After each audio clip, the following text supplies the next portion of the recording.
अब मैंने हाथ, ये देखिए, छोड़े ना, ये देखना अब आपको दिख रही होगी, ये देखिए, ये देखिए, ये देखिए, मैंने दोनों हाथ छोड़ दिए और ये हालत है। Let's try it out once again. अब मैं आपको फिर से दिखाता हूँ इसका डांस।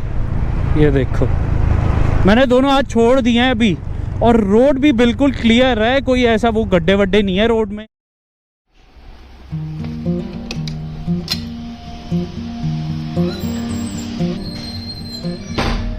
ये है कुछ मेरे घर के बाहर का नज़ारा। क्या हरे भरे पेड़ पौधे लगे हुए हैं, इधर भी देखो, और आसमान में देखो, बारिश का एकदम बढ़िया सा मौसम हो गया, मौसम एकदम चकाचक हो गया। वो देखो सामने आपको बादल भी दिख रहे होंगे। वाह जी वाह। शाम के बज चुके हैं 6:45 और बाकी बात अब हम अंदर चल के करते हैं आपसे।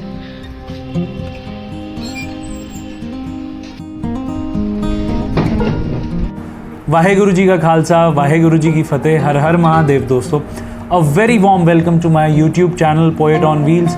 Hope you guys are doing absolutely fine and safe. मैं आपका होस्ट और दोस्त इस वीडियो में देवांशु गंभीर आप सभी का स्वागत करता हूं। तो सबसे पहले तो जैसा कि आप सभी ने वीडियो के टाइटल और थंबनेल से दोनों से देख ही लिया है कि आज हम किस टॉपिक के बारे में इस वीडियो में डिस्कस करेंगे। तो बिना किसी देरी के इस वीडियो को शुरू करते हैं। स्टेप बाय स्टेप इस वीडियो में हम डिस्कस करते चलेंगे कि मैंने बाइक को कब परचेज करा और कब मुझे वॉबलिंग का इशू दिखा और कंपनी ने क्या इसके सॉल्यूशंस दिए, और क्या अभी तक ये इशू प्रोलॉन्ग्ड है, अभी तक मतलब कि इस बाइक में है या नहीं है। तो इन सब के बारे में डिस्कस करेंगे। फर्स्ट ऑफ ऑल, इस बाइक को मैंने परचेज करा था 4 अगस्त 2021 को from east Delhi showroom, east Delhi Honda big wing, यानी कि जो कांति नगर में है वहाँ से। तो बाइक अपनी मैंने बड़े चाव से, बड़े पैशन से ली थी, क्योंकि हर एक मिडिल क्लास लड़के की ड्रीम होती है कि उसके पास भी कोई ऐसी अच्छी सी बाइक हो जो वो दुनिया को दिखा सके और अपने मन को भी भा सके। और सोल पर्पस मेरा यही था कि मैं बाइक को लेके ना यार लंबे लंबे हाईवेज पे ट्रिप करूं, इसलिए मैंने अपनी बुलेट से परेशान हो गए इस प्यारी सी बाइक को परचेज करा। तो जी काफ़ी टाइम बाद मुझे पता चला बाइक तो प्यारी है पर इसमें प्रॉब्लम्स भी बड़ी हैं। फर्स्ट ऑफ ऑल, बाइक की मैंने जब सर्विसिंग करवाई 15-20 दिन बाद आफ्टर परचेजिंग द बाइक, यानी कि 750 किलोमीटर पे बाइक की सर्विसिंग कंपनी रिकमेंड करती है, पर मैंने 500 किलोमीटर्स पे ही बाइक की सर्विसिंग करवा ली थी। और उससे पहले बाइक यार इतना आप चलाते भी नहीं होते, कंपनी की जो रिकमेंडेड स्पीड होती है बिलो 60 किलोमीटर पर आवर, उसी को मैं फॉलो करते हुए बाइक को ड्राइव कर रहा था। तब तक मुझे ऐसा इशू महसूस नहीं हुआ। फिर बारी आती है सितंबर 2021 की, तो मैं सबसे पहले अपनी सोलो ट्रिप लगाता हूँ। तब मैं व्लॉगिंग वगैरह कुछ भी नहीं करता था, बस मैं अपना एंजॉय करने के लिए उस ट्रिप पे निकल लिया। डुगरी मलेरकोटला तक मैं गया था फर्स्ट वीक ऑफ सितंबर में। तब मुझे क्या इशू आया, तब मुझे बाइक में रस्टिंग का इशू दिखा और पेंट फेडिंग का इशू मुझे इस बाइक में दिखा था। उसके बारे में हम अगली वीडियो में डिस्कस करेंगे, इस बारे ही वीडियो में नहीं करेंगे। जो एक मैं सेपरेट वीडियो बनाऊंगा लॉन्ग टर्म रिव्यू की, उस वाली वीडियो में हम डिस्कस करेंगे इन सारी चीज़ों के बारे में। अब आते हैं हम वॉबलिंग का इशू डिस्कस करना इस वीडियो में। तो वॉबलिंग का इशू मुझे महसूस हुआ जब जिम कॉर्बेट की हमारी फर्स्ट ट्रिप लगी थी। तब हमारा XXX राइडर्स का ग्रुप एक फॉर्म हुआ था और उस टाइम पे हम सभी गए थे, जो कि Honda east Delhi big wing द्वारा ही ऑर्गेनाइज करी गई थी। तो उस ट्रिप पे जब फर्स्ट डे था सितंबर एंड 2021 में हम गए थे, और तब मुझे वॉबलिंग का issue first day of trip पे ही बिगनिंग में ही दिख गया था। और उस टाइम पे होंडा की टेक्निकल टीम भी गई हुई थी, तो वहाँ पे उनको मैंने इस इशू को बताया। तो उन्होंने कहा सर माइट भी गर्मी के कारण बाइक में टायर प्रेशर लो हो गया है। तो मैंने उनको कहा यार अभी तो मैं भरवा के चला था, बट फिर भी रिस्क नहीं लेता तो मैं भरवा लेता हूँ। जब हमने फर्स्ट बाइक का सबने रिफ्यूल करवाया ना, उसी टाइम मैंने भी रिफ्यूल करवाते साथ ही बाइक में हवा चेक करवाई, एयर प्रेशर दिखवाया, तो वो पूरा कंपनी का जो रिकमेंडेड था उतना ही था। तो मैं बड़ा अमेज़ हुआ। बट फिर मैं जैसे जैसे ट्रिप कंप्लीट करता रहा तो उस टाइम पे मुझे इशू आता रहा। तो जो इशू वॉबलिंग का था वो 70 किलोमीटर पर आवर की स्पीड से लेकर 100 किलोमीटर पर आवर की स्पीड में एक वॉबल आता था, एक शिवरिंग होती थी कुछ फ्रैक्शन ऑफ सेकंड्स के लिए, फिर बाइक स्टेबल हो जाती थी और उससे ऊपर बाइक बिल्कुल ठीक चलती थी। फिर जब ग्रेजुअली जब स्पीड डिक्रीज़ करते थे हम, तो उसी बैंड पे, उसी सेम टाइम पे, उसी सेम स्पीड पे वॉबलिंग का इशू फिर से आ जाता था। फिर बाइक स्टेबल, नीचे जैसे जैसे स्पीड डिक्रीज़ होती थी वैसे वैसे स्टेबल हो जाती थी बाइक। तो ट्रिप एंड हुई, उसके बाद मैं गया सर्विस सेंटर लेके, जो वहाँ पे ट्रिप पे मुझे टेक्निकल टीम थी उन्होंने एडवाइस करा ही था। बाइक लेके मैं पहुँचा फर्स्ट वीक ऑफ अक्टूबर में सीधा सर्विस सेंटर, वहाँ पे इशू दिखाया। तो उन्होंने मेरे को सीधा यही बात बोली कि सर आपने ना कंपनी फिटेड वाइज़र नहीं लगवाया और इसी कारण विंड ब्लास्ट आता है, तो ये बाइक आपकी झेल नहीं पा रही, तो आप वाइज़र रिमूव करवा दो, उसके बाद ठीक हो जाएगा। तो मैं बड़ा हैरान हुआ, मैंने यार कनेक्ट भी नहीं कर पाया उस बात से। मैंने कहा यार वॉबलिंग का इशू वाइजर से, बट खैर मैंने सोचा क्या पता हो भी सकता है, कंपनी वाले बोल रहे हैं, क्योंकि वो इतना कॉन्फिडेंस से बोल रहे थे कि मैं भी एक बारी को पागल बन गया उस टाइम पे। तो मैंने उस टाइम पे फिर वाइज़र रिमूव करवाया। वाइज़र रिमूव करवाते ही भाई साहब बाइक फिर से वॉबलिंग करनी शुरू कर दी, उसी सेम स्पीड पे, उसी सेम बैंड में।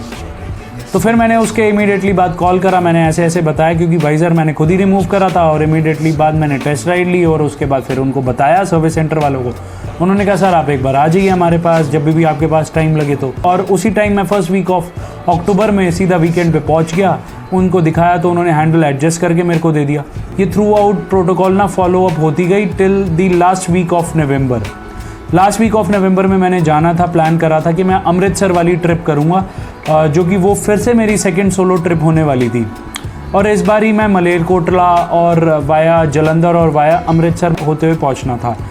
तो उस टाइम पे वॉबलिंग का इशू नहीं गया था, तो उन्होंने फिर से R&D करी अपनी, फिर से उन्होंने तिगड़म बिठाई कि हम इस चीज़ को ऐसे ही टाल दें, बट वो हो ना सका। तो मैंने टेस्ट राइड लेके आया और वापस मैं पहुंच गया उनके पास। मैंने कहा यार ये तो फिर से इशू आ रहा है। तो इस टाइम उन्होंने मेरे को ना बाइक को टेस्ट करके कहा कि सर अब ना आपका टायर ही चेंज होगा, क्योंकि हमें और कुछ ऑल्टरनेटिव दिख नहीं रहा, तो आप ना टायर चेंज करवा लीजिए। उन्होंने मेरे को परफॉर्मा बना के दे दी, तो मैं वो लेके चला गया MRF सर्विस सेंटर, जो होंडा ने ही रिकमेंड करा था कि आप वहाँ जाओ, हमारे एंड से तो होगा नहीं। तो मैं उस टाइम पे भी फाइट करने लग गया कि भैया ऐसी प्रोटोकॉल तो इवन RE भी नहीं फॉलो करती, कि टायर वो खुद ही चेंज करके दे देते हैं और आप नहीं करके दे रहे हैं। होंडा तो इतनी बड़ी कंपनी है। उन्होंने कहा सर हमारी कंपनी का होता तो हम ज़रूर करते, but you have to get it change from the service centre itself. मैंने कहा जी ठीक है चलो अब कर ही क्या सकते हैं, बट सर्विस सेंटर ही ना मिल के दे MRF का मेरे को मेरे घर के पास। कोई 45 किलोमीटर दूर दिखा रहा था तो कोई 35 किलोमीटर दूर दिखा रहा था। तो मैंने कहा चलो यार क्या कर सकते हैं, अब जाना तो पड़ेगा। इन द मीन टाइम लकीली मुझे एक घर के पास ही सर्विस सेंटर दिख गया, जो कीर्ति नगर में था। आई रेसाइड इन पश्चिम विहार, तो हार्डली 15 to 20 मिनट्स की ड्राइव वहाँ से है। तो मैं चला गया वहाँ पे चेंज करवाने के लिए। वहाँ पे गया तो उन्होंने इंस्पेक्ट करा, उन्होंने कहा कि सर अभी हमारे टायर स्टॉक में नहीं है, तो जैसे ही आता है वील अपडेट यू। मैंने कहा अब ये भी भसूड़ी हो गई, अभी ट्रिप पे जाना है और ट्रिप भी पोस्टपोन करनी पड़ेगी। तो समहाउ मैंने ट्रिप को पोस्टपोन करा। टायर के लिए क्या कर सकते थे, वेट ही कर सकते थे, तो मैंने वेट करी। In the meantime days pass by, और मैंने फिर से सोचा यार अब एक बार ना कॉल करके देखता हूँ। अभी 5-6 दिन ही हुए थे, तो मैंने कॉल करा तो पूछा, लकीली टायर भी अवेलेबल हो गया था। इस प्रोफाइल का टायर ना इजीली अवेलेबल नहीं था, क्योंकि बाइक इतनी ज़्यादा रोल आउट मार्केट में नहीं हुई थी, तो इसी कारण उन्होंने टाइम लिया। तो टायर आया डायरेक्ट ही चेन्नई साइड से, क्योंकि वहाँ पर ही MRF का प्लांट है। तो टायर चेंज करवाने गया, उन्होंने बाइक की वेयर एंड टीयर देखी कि कितनी है टायर की, उन्होंने मेरे को चार्जेस बता दिए। उसी टाइम मैंने पटपड़गंज सर्विस सेंटर में कॉल करा। तो इनिशियली तो पटपड़गंज सर्विस सेंटर वालों ने जब ये सारी चीज़ें हो रही थी उससे पहले कहा कि सर हम देख लेंगे, कोई दिक्कत नहीं है। बट उसके आफ्टरवर्ड जब मैं टायर चेंज करवाने गया हूँ सेकेंड टाइम, जब टायर आ गया था, उस टाइम वो मुकर के कहते सर ये तो आपको ही करवाना पड़ेगा, हम इसमें we can not help you. तो मैंने कहा यार ठीक है कोई दिक्कत नहीं, बड़ा नेगेटिव रिस्पॉन्स मिला, बट मेरा मन तो खट्टा हुआ, बट समहाउ मेरे को ट्रिप पूरी करनी थी तो मैंने करवाया। फिर सेकंड वहाँ पे इशू ये आ जाता है, बसूड़ी ये आ जाती है कि उनके पास MRF वालों के पास प्रॉपर इक्विपमेंट नहीं थी। फिर वो मैं टायर लेके बड़ी जद्दोजहद के बाद गया किसी अदर टायर जो चेंजिंग कंपनीज़ वगैरह होती हैं आउटलेट पे मैं गया, वहाँ पे टायर चेंज करवाया। वहाँ पे भी 200-400 रुपये का खर्चा हो गया जो, और कन्वेंस चार्जेस लगे सो अलग। तो टायर चेंज हुआ, समहाउ 1000 रुपये उधर मेरे लग गए। बट मैंने कहा यार कोई नहीं, अब इशू तो रेक्टिफाई हो जाना चाहिए। होपफुली मैंने फिंगर्स क्रॉस रखी और ट्रिप पे मैं निकल लिया टायर चेंज करवाने के बाद। तो जाती बारी तो मुझे बाइक बिल्कुल स्टेबल लगी, कोई ऐसा इशू नहीं आया। बट जब मैं वापस रिटर्न कर रहा था वहाँ से, तब मेरे को इशू दिखा। तो इमीडिएटली मैंने पटपड़गंज सर्विस सेंटर भी कॉल करा। सिंस मेरी बाइक का दिसंबर 2021 में अमृतसर ट्रिप पे ही एक्सीडेंट हो गया था, तो पटपड़गंज सर्विस सेंटर में मैंने बात करी कि ऐसे ऐसे इशू हो गया है, तो मेरी बाइक का टैंक डैमेज हो गया है और साथ में वॉबलिंग का इशू भी है जो आ ही रहा है। और उन्होंने कहा सर अभी तो हमारे पास टैंक नहीं है, आप दूसरे सर्विस सेंटर ट्राई कीजिए। इसी टाइम पे मैंने गुड़गांव वाले सर्विस सेंटर में ट्राई करा, तो वहाँ पे लकीली टैंक का जो उन्होंने ऑर्डर प्लेस करा हुआ था वो थोड़े टाइम में ही इन ट्रांजिट था, तो आने ही वाला था। तो मैं इसलिए मैंने फिर बाइक वहाँ पे डिपॉजिट करवा दी अपनी, वहाँ पे सबमिट करवा दी, और वॉबलिंग का इशू और कंप्लेंट जो अदर माइन्यूट थी वो भी मैंने बता दी वहाँ पे। तो 15-20 दिन उन्होंने बाइक रखी। मेरे को bike end week of December 2021 में फाइनली मिली, तो वॉबलिंग का इशू वही हैंडल टाइट करके उन्होंने मुझे दे दी। फिर उसके बाद ना मैं थ्रू आउट कभी पटपड़गंज, कभी वहाँ पे गुड़गांव जाता रहा। सिंस यही इशू था तो उन्होंने हैंडल टाइट करके फिर से दे दिया। फिर आती है बारी जून 2022 की, तो मेरी बाइक में साइलेंसर चेंज होना था, एग्जॉस्ट चेंज होना था, क्योंकि वो डैमेज हो गया था एक्सीडेंट में। अभी भी मैंने उनको ये इशू बताया कि ऐसे ऐसा मेरी बाइक में आ रहा है, तो उन्होंने फिर से हैंडल टाइट करके दे दिया। तो मैं एकदम फेडअप हो चुका था, क्योंकि बाइक अभी बिल्कुल ही नहीं थी यार। और स्टार्टिंग से ऐसा इशू आपको अगर देखने को मिल जाए बाइक में तो आप बिल्कुल निराश हो ही जाओगे और फेडअप भी हो जाओगे, क्योंकि आपको प्रॉपर सॉल्यूशन नहीं मिल पा रहा है। तो जून में मैंने जब इनको ये इशू बोला तो उन्होंने फिर से हैंडल टाइट करके मुझे बाइक दे दी। तब मैं चला गया वापस, और मैं थ्रू आउट मेल्स भी डाल रहा था कंपनी को, थ्रू आउट मेल्स भी डाल रहा था कि ये इशू आ रहा है। वो मेरे को बार बार सर्विस सेंटर बुला रहे थे, बार बार यही प्रोटोकॉल फॉलो हो रही थी। तो एंड में उन्होंने मेरे को जुलाई में बोला कि सर अल्टीमेटली अब हमारे पास कुछ सॉल्यूशन नहीं बचा है। उन्होंने कहा कि हमें कौन सेट में अब अल्टीमेटली इशू लग रहा है। जो उनकी टेक्निकल टीम थी उन्होंने यही बोला, पटपड़गंज सर्विस सेंटर वालों ने। तो फिर बारी आती है बाइक सबमिट करने की जुलाई में, कौन सेट चेंजिंग के लिए। उससे पहले कंपनी ने बहुत बड़े बड़े वादे कर दिए कि सर आपका ना काम हम करवा देंगे, बस आप सेटिस्फाई होने चाहिए अपनी बाइक के साथ, बाकी तो हम पैसे वैसे का देख लेंगे। मैंने बाइक सबमिट करवा दी इन दैट होप कि कंपनी वारंटी में ही क्लेम करेगी सारी चीज़ों को। But I was wrong. उस टाइम पे सर्विसिंग भी करवानी थी, बाइक भी सबमिट करवा दी थी। मेरी उस टाइम पे होप्स ऐसे शैटर हुई कि कहने की हद ही नहीं। तो इनिशियली जब मैंने बाइक सबमिट करी तो 2 दिन के लिए उन्होंने मेरे से बाइक सबमिट करने को बोला। पूरी प्रॉपर इंस्पेक्शन हुई, कौन सेट बताया गया कि ये कटा हुआ है, तो नया कौन सेट हम डाल रहे हैं। उसके बाद हम आपको प्रॉपर चेकिंग करवाएंगे, फिर ही बाइक देंगे। तो मैं पहुंच गया सर्विस सेंटर 2 दिन बाद। जब मैं सर्विस सेंटर पहुंचा, टेस्ट राइड ली, बाइक एकदम परफेक्ट चल रही थी। मेरे हाथ में उन्होंने बिल थमा दिया कि सर इतना बिल आया है, और 4-4.5 हज़ार रुपये का राउंड अराउंड बिल था। आप स्क्रीन पे अपनी देख ही सकते हैं। तो मैंने उनसे डिस्काउंट करवाया, फ़ाइट करी बड़ी ज़्यादा, तो तब भी वो कुछ माने नहीं। तो तीसरे दिन भी मेरी बाइक वहीं पे खड़ी रही। जुलाई की बात है ये, फर्स्ट वीक की। फिर 4th डे मैं फाइनली जब मैं बाइक लेने गया तब उन्होंने उसके लेबर चार्जेस वेव ऑफ करे कि आपके सर हम अब लेबर चार्जेस नहीं लेंगे, बट जो पार्ट लगा है उसके तो हम चार्जेस लेंगे ही लेंगे, और सर्विसिंग का जो अमाउंट था वो तो देना ही देना बनता था। बड़ी फाइट करने के बाद, डिस्काउंट करवाने के बाद मैंने फाइनली अमाउंट पे करा। 4-4.5 हज़ार ही था, वो पे करके मैं वहाँ से निकला। और थोड़े दिन बाद फिर से वही इशू आना शुरू हो गया। बट कौन सेट रिप्लेस करवाने से पहले ना इशू जो आ रहा था वो आपकी स्क्रीन पे आपको मैं दिखाता हूँ। ये वॉबलिंग का इशू आ रहा था, और ये वाली वीडियो मैंने पटपड़गंज सर्विस सेंटर एडवाइज़र को भेजी थी। तो आपकी स्क्रीन पे अपीयर हो रही है, देखिए कितने भयंकर तरीके से वॉबलिंग हो रही थी बाइक में। और कौन सेट चेंज करवाने के बाद सेम ही सिचुएशन आ गई थी। विद इन 15 to 20 डेज़ बाद फिर मैं सर्विस सेंटर जाता हूँ अगस्त में। अगस्त में जाने के बाद मैंने बहुत फ़ाइट करी उससे पहले मेल्स वगैरह के थ्रू, और वर्बली भी फ़ाइट करी कि मुझे ये इसका सॉल्यूशन चाहिए। बट कोई सॉल्यूशन नहीं मिला था। Same protocol through out follow होती जा रही थी, हैंडल टाइट हैंडल एडजस्ट करने की। तो फिर वही हुआ, हैंडल टाइट हैंडल एडजस्ट हुआ। उसके बाद मैं फिर सीधा जाता हूँ अपना सितंबर में, क्योंकि हमारी ट्रिप लगनी थी केदारनाथ जी धाम की यात्रा शुरू होनी थी। बाइक्स पे ही हमने जाना था। मेरी आदत है कि मैं कोई भी ट्रिप करने से पहले ना प्री इंस्पेक्ट बाइक को ज़रूर करवाता हूँ। तो वही मैं करवाने चला गया। तब तक ना हैंडल भी बहुत ज़्यादा टाइट हो गया था, और एक दिन पहले ही मैं गया था service centre Kedarnath ji trip को शुरुआत करने से पहले ही। वहाँ पे गया, उन्होंने हैंडल इतना ज़्यादा टाइट कर दिया कहने की हद ही नहीं। और लेट भी हो गई थी, 8 बज गए थे अराउंड सर्विस सेंटर से हमें निकलते हुए। और उस टाइम पे मैं प्रॉपरली बाइक को इंस्पेक्ट भी नहीं कर पाया कि क्या इशू है। बस मैं लेके निकला, पॉल्यूशन करवाया बाइक का, और जैसे ही मैंने रोड को प्रॉपरली, जो खुली रोड आई थी उस टाइम पे हिट करा, तो सेम वही इशू आना शुरू हो गया। 30 किलोमीटर/आवर की स्पीड से बाइक वॉबल करनी शुरू हो गई, और हैंडल इतना ज़्यादा टाइट हो गया एज इफ कि मैं बाहुबली हूँ और अपने कंधे पे मैं बहुत ज़्यादा भार लेके चल रहा हूँ, गदा लेके चल रहा हूँ। तो इतनी ज़्यादा बाइक में इशू आना शुरू हो गया, और वो भी ट्रिप से एक दिन पहले। और इमीडिएटली मैंने सर्विस सेंटर में कॉल करा, बट सर्विस सेंटर क्लोज़ हो गया था, तो इसलिए उन्होंने रिस्पांस नहीं करा। तो नेक्स्ट डे उनको मैंने ये अपडेट दी। उन्होंने कहा सर आप इमीडिएटली आ जाओ, बट सिंस ट्रिप लगनी थी तो मैं जा ही नहीं पाया। तो मैंने कहा मैं आपके पास ना बाद में विज़िट करूँगा, और इस टाइम मैं प्रॉपर सॉल्यूशन लेके जाऊँगा। नहीं मिला proper solution. Kedarnath ji trip पे ना, केदारनाथ जी यात्रा पे ना क्या हुआ था मेरे साथ, मैंने सैडल बैग्स लगा लिए, बाइक में और ज़्यादा वॉबलिंग आनी शुरू हो गई और उसके कारण ना मेरे शोल्डर में पहले जो इंजरी हुई थी जिम करते हुए ना, वो और ज़्यादा बढ़ गई और वो और ज़्यादा एग्रेवेट हो गई, बहुत ज़्यादा दर्द होनी शुरू हो गई शोल्डर में, क्योंकि हैंडल बहुत टाइट हो गया था, वॉबलिंग थ्रू आउट हो रही थी और रिस्की भी हो गई थी बाइक राइड करना।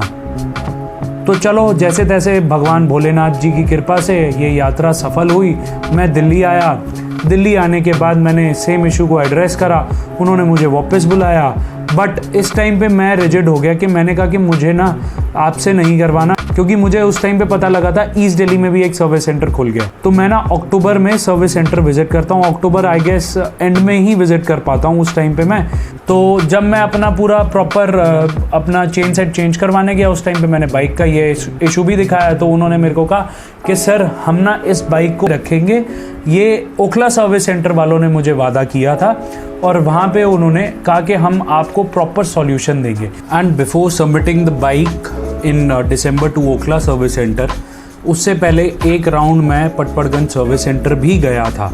वो क्यों? वो इसलिए गया था क्योंकि जब मैं first time Okhla service centre गया था ना, तो उन्होंने ये कोन सेट के इशू को एड्रेस करते हुए बोला कि सर जहाँ से आपने फर्स्ट टाइम कोन सेट चेंज करवाया था ना, अब वहाँ पे एक बार जाके दिखाइए, वहाँ पे पक्का कोई सॉल्यूशन मिलेगा।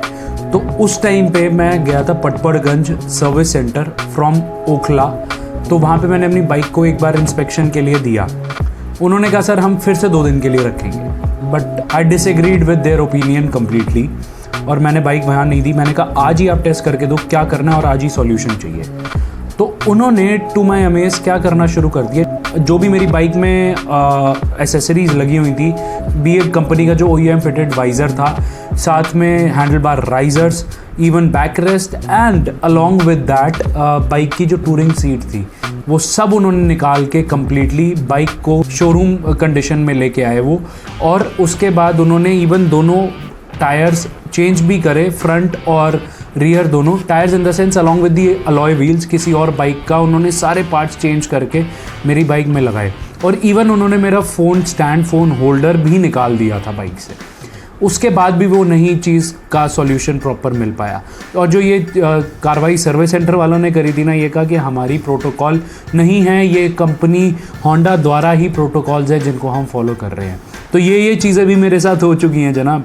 तो माइंड में मैं 3 सर्विस सेंटर चेंज कर चुका था और ये मेरा Okhla service centre 3rd service centre था जिस पे मैंने शिफ्ट करा था, चेंज करा था। तो उन्होंने कहा कि हम बाइक को प्रॉपरली इंस्पेक्ट करेंगे, फिर ये आपको सॉल्यूशन देंगे।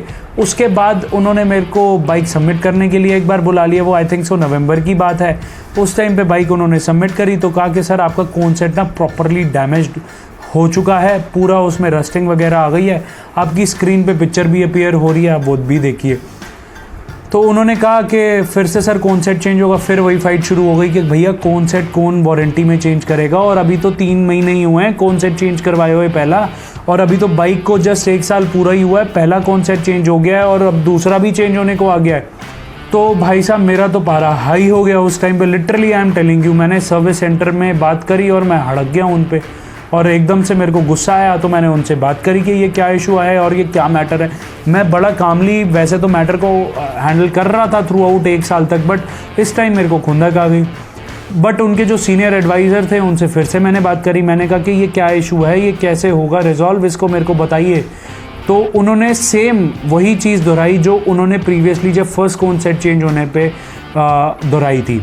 यानी कि वो क्या कर रहे थे, वो अपने जूनियर पे बात डाल रहे थे, एरिया एडवाइज़र अपने एंड से पलड़ झाड़ रहे थे। वो कह रहे थे कि आपके ना जो सर्विस हेड हैं, जो इस शोरूम के हेड हैं, वो ही देखेंगे। वही सेम इशू उन्होंने फिर से ओखला वाले सर्विस सेंटर में डालना शुरू कर दिया। फिर उसके बाद अल्टीमेटली मेरी कॉल पिकअप करनी बंद कर दी क्योंकि उनको सॉल्यूशन देना ही नहीं था। तो चलो मैंने फिर से कौन सेट चेंज करवाया, वो भी उस कौन सेट को मैंने पहले क्लोज करवाया था ओखला सर्विस सेंटर में, जिसके मेरे को चार्जेस बियर करने पड़े थे। I think so around 800 rupees, मेरे को उस टाइम पे भी 1000 रुपीज़ बियर करने पड़ गए थे। तो ये 3rd टाइम था जब मैं वॉबलिंग के इशू के रिलेटेड ऐसे मैं खर्च कर रहा था। तो मैं वहाँ से निकल गया बड़ी खुंदक में आके। मैंने कहा अब मेरे को बाइक बेचनी ही बेचनी है, बट उस टाइम पे ऐसा कुछ मूड भी नहीं बना और कुछ फाइनेंशियल कंस्ट्रेंट्स भी आ गए थे जिसके कारण मैं नहीं करवा पाया था। और थर्ड टाइम फिर मैं सर्विस सेंटर विज़िट करता हूँ। इस टाइम पे मैंने उनसे पूछा कि ये कौन सेट चेंज करवाने के बाद प्रॉपर सॉल्यूशन मुझे मिल जाएगा। जैसे उनके वादे थे ना ओखला सर्विस सेंटर वालों के भी, उसके बेसिस पे भी मैंने कौन सेट चेंज करवा दिया, क्योंकि वो ना एकदम से आपको मार्केटिंग स्ट्रैटेजी के अपने अंदर फांस लेते हैं और आप फंस भी जाते हो, क्योंकि आपको यार जिस चीज़ से प्यार हो ना, आप उस चीज़ को ख़राब होते हुए देख नहीं सकते। वैसे ही मैंने भी करा। कौन सेट मेरा चेंज हुआ, आई थिंक सो नवंबर में या दिसंबर फर्स्ट वीक में, आई डोंट रियली रिमेंबर। मैं बिल पुट अप कर देता हूँ, उसमें डेट भी क्लियरली मेंशन्ड है, आप देख सकते हैं। और अब फोर्थ टाइम मैं बिल की पेमेंट करता हूँ कौन सेट सेकेंड टाइम चेंज करवाने पर। अराउंड 2200 अप्रॉक्सीमेटली मेरे लगे थे, तो वो मैंने पेमेंट कौन सेट की चेंज करवाने की दी उनको। क्या कर सकता था, देना ही पड़ा मुझे। सॉरी ये वीडियो थोड़ी सी लेंदी हो जाएगी, बट मुझे ये आपके सामने लाना इशू ज़रूरी था, क्योंकि काफ़ी लोगों की ये वॉइस बनना मुझे ज़रूरी था, क्योंकि काफ़ी ज़्यादा कमेंट्स आपकी स्क्रीन पे मैं पुट अप करता हूँ। मैं वीडियो भी आज देख रहा था कि वॉबलिंग के इशू आ रहे हैं, किन किन लोगों को आ रहे हैं, और पूरा का पूरा यूट्यूब का कमेंट सेक्शन कई यूट्यूबर्स का भरा हुआ इस इशू के रिलेटेड, वो भी आप देख सकते हो। एक कस्टमर के होंडा हाइनेस ओनर के एक्सीडेंट भी हो गया इस वॉबलिंग के इशू के रिलेटेड। और आप अगर फेसबुक पे जाएंगे ना, तो जितने भी CB350 होंडा हाइनेस और RS के पेजेस बने हुए हैं ना, उस सब में आप देख सकते हो, उन सब के फोरम में आप देख सकते हो कि वॉबलिंग का इशू कितना ज़्यादा है और होंडा का कोई इस पे प्रॉपर सॉल्यूशन नहीं है। फिर बारी आती है दिसंबर एंड की, जब हम क्रिसमस राइड लगाते हैं ड्रीमर्स कैफ़े की। उस टाइम पे मैं फिर से गुड़गांव सर्विस सेंटर जाता हूँ, क्योंकि नियर वो ही पड़ता है। वहाँ पे इस इशू को दिखाता हूँ, तो उनका क्या रिस्पॉन्स होता है आप भी हैरान हो जाएंगे। उनका ये रिस्पॉन्स होता है कि वहाँ पे वो फिर से हैंडल टाइट करते हैं। ड्रीमर्स कैफ़े हम जनवरी में फिर से जाते हैं, फिर सेम प्रोटोकॉल फॉलो होती है हैंडल टाइटन लूजन करने की, और अल्टीमेटली अब गुड़गांव सर्विस सेंटर द्वारा हाथ खड़े कर दिए जाते हैं कि अब हम इसमें कुछ नहीं कर सकते सर। जब तक प्रॉपर सॉल्यूशन होंडा नहीं देगी तब तक हम कुछ नहीं कर पाएंगे। मैं बड़ा हैरान होता हूँ और खुंदक में भी आता हूँ, बट समाओ कहते हैं ना खून का घूंट भरना पड़ता है, तो वही मैं करता हूँ। फिर बारी आती है ड्रीमर्स कैफ़े माई CB माई वे होंडा हाइनेस CB350 2023 वेरिएंट की लॉन्चिंग इवेंट की। वहाँ पे जाता हूँ। इस बारी तो मैं इवन मैनेजमेंट को भी कंप्लेंट करता हूँ। मैनेजमेंट रिप्रेजेंटेटिव ने हमें कहा कि हम आपको प्रॉपरली सॉल्यूशन देंगे इस बाइक में, और विद इन थोड़े टाइम में ही हम आपको देंगे। पहले तो वो इमीडिएटली कह रहे थे कि नेक्स्ट डे ही करवाएंगे, बट उन्होंने upon discussing it with their internal team उन्होंने बताया कि इस प्रॉब्लम पे, अभी इस इशू पे हम काम कर रहे हैं, will be getting back to you within 10-15 days. और आज अप्रैल भी एंड होने को आने वाला है। तो जी अभी तक मुझे कोई सॉल्यूशन प्रॉपरली नहीं मिला है। और एक बार आप वॉबलिंग की वीडियो फिर से देखिए। अब बाइक पे मैं आपको दिखाता हूँ कि क्या इशू है बाइक में। सो गाइस अब हम आ गए हैं बाइक पे। सबसे पहले आप सभी को ये कहना चाहूँगा कि अपनी पूरी राइडिंग गियर्स प्रॉपर पहन के बाइक ड्राइव करें, क्योंकि आजकल हालात नहीं हैं ऐसे। सो सेफ रहें और बढ़िया से राइड करें, टू व्हीलर का एंजॉय करें। तो मेन बात ये थी कि जो वॉबलिंग आ रही है ना, वो इतनी ज़्यादा एडवर्स है इस बाइक में, कहने की कोई हद ही नहीं। जैसा कि मैंने अभी आपको थोड़ी देर पहले ये बताया कि मतलब कि ये जो सिचुएशन आ चुकी है बाइक में, इसका अभी तक कोई मेरे को प्रॉपर सॉल्यूशन नहीं मिल रहा है। एंड मैं बहुत ज़्यादा टाइम से ट्राई कर रहा हूँ कि मेरे को प्रॉपर सॉल्यूशन मिले, बट नहीं हो पा रहा है। तो इसलिए मेरे को मजबूरन वीडियो को बनाना पड़ा है। So without any further ado I will just show you what is the main problem with the bike right now. ये जो सिचुएशन है आपको अभी दिखाता हूँ कैसे लग रही है। अब मैंने हाथ ये देखिए छोड़े ना, ये देखना अब आपको दिख रही होगी। ये देखिए, ये देखिए, ये देखिए, मैंने दोनों हाथ छोड़ दिए और ये हालत है। अब gradually the speed is also going down, आप देख ही सक रहे हो 40-30 अराउंड इतना जा रही है। अब मैंने इसको फाइनली पकड़ा, तो अब आप ये देख सकते हो कि मतलब ये लाइफ और डेथ वाली सिचुएशन आ जाती है। मेरी लाइफ इस बात पे थ्रेट पे आ जाती है कि कहीं डिसबैलेंस हो गई बाइक और मैं गिर गया तो कहीं चोट वोट ज़्यादा ना लग जाए। और ये देखिए मतलब माइन्यूट स्पीड पे भी हो रहा है। मतलब ये चीज़ जो है ना, ये अनएक्सेप्टेबल है। और जब कंपनी के पास जाओ तो रिस्पॉन्स उनके कैसे होते हैं वो आपको मैंने बता ही दिया अभी। और तभी ये रीज़न है कि होंडा की जो बाइक्स है ना, 2-3 साल बाद लोग यूज़ करके CB350 हाइनेस और RS बेच रहे हैं। और जो मेरे वाला इशू है ना वो इतना ज़्यादा प्रोमिनेंट नहीं है। मैंने बहुत ही कम बाइक्स में देखा है ऐसा इशू जो मतलब 30 और 40 पे वॉबल करे। बाकी बाइक्स जो हैं वो 70 से 100 के बैंड के विदिन एक बार शिवर ज़रूर करती हैं, वरना तो वो नॉर्मली चलती रहती हैं, ऐसा कुछ इशू नहीं आता। Let's try it out once again. अब मैं आपको फिर से दिखाता हूँ इसका डांस। ये देखो, मैंने दोनों हाथ छोड़ दिए हैं अभी, और रोड भी बिल्कुल क्लियर है, कोई ऐसा वो गड्ढे वड्ढे नहीं है रोड में कि कुछ हो। मतलब ये देखो दोनों हाथ आपके सामने मैंने छोड़े हुए हैं। स्पीड भी अभी आपने देखी 40 किलोमीटर पर आवर की थी। तो मतलब इतना ज़्यादा ये मेरे को चीज़ पिंच कर रही है ना कि कहने की हद ही नहीं है यार। बंदा अपना 2-2.5 लाख रुपए की बाइक लेता है ये सोच के कि यार इस पे मैं अपना टूर करूँगा। ये बड़ी बात पता है क्या, कि ये वाला जो इशू है मैंने इसलिए बाइक का एड्रेस करने की चाही क्योंकि मेरी कहीं से सुनवाई नहीं हो रही थी। सो अल्टीमेटली मेरे पास यूट्यूब का ही फॉरम बचा था जहाँ पे मैं अपनी वॉइस को रेस कर सकूँ। और सबसे बड़ी बात यार, बहुत सारे आप जैसे मेरे व्यूअर्स हैं जो देखते हैं वीडियोस को, मैं सबकी गुडविल के लिए चाहता हूँ कि कोई भी अगर होंडा हाइनेस ख़रीद रहा है तो वो प्रॉपर पहले एक बार बाइक की R&D कर ले। ये वाला इशू जो है ना सबसे मेजर ये इस बाइक में यही लगा। अदरवाइज़ इस बाइक में वैसे कोई इशू नहीं है। बाइक बहुत ही मतलब परफॉर्मेंस वाइज टॉप नॉच है। मतलब RE क्लासिक 350 को ये सीधा बीट करती है भाई लोग। और मैंने RE क्लासिक भी 5 साल चलाई, उसमें भी कोई इतना ज़्यादा इशू नहीं था। बीइंग उसमें स्पोक व्हील्स थे तो उसमें कहीं ना कहीं माइन्यूट वॉबलिंग आ जाती थी, बट यार इतनी ज़्यादा उसमें वर्स्ट सिचुएशन नहीं आई थी वॉबलिंग को लेके जितनी वर्स्ट सिचुएशन होंडा हाइनेस में है। और जबकि ये प्रीमियम बाइक है, होंडा की जो स्टार्टिंग लाइन है बिग विंग की, उसमें ये एंट्री लेवल बाइक कह लीजिए आप है। तो यार Honda should take this matter into the consideration. और आप सभी भाई लोग, आप सभी लोग भी अपना कमेंट कीजिए कि आपकी बाइक में ये प्रॉब्लम आ रही है या नहीं आ रही है, और अगर आ रही है तो होंडा और होंडा बिग विंग को कमेंट सेक्शन में ज़रूर टैग कीजिए सो दैट उनकी मैनेजमेंट तक ये वीडियो पहुँचे और इस पर जल्दी से जल्दी कुछ एक स्ट्रिक्ट एक्शन लिया जाए। और जो भी अभी 2023 में बाइक्स लेने वाले हैं वो भी थोड़ा सोच समझ के अपना इस बाइक पे हाथ रखें। सो टिल देन आपसे मिलते हैं किसी और अच्छी सी वीडियो में। चैनल को सब्सक्राइब ज़रूर कीजिएगा, कमेंट कीजिएगा, और अगर कुछ आप सजेशंस भी देना चाहते हैं तो वो भी कमेंट डाउन करके मुझे बताइएगा। थैंक यू, मिलते हैं किसी और अच्छी सी वीडियो में। Bye bye bye bye bye bye.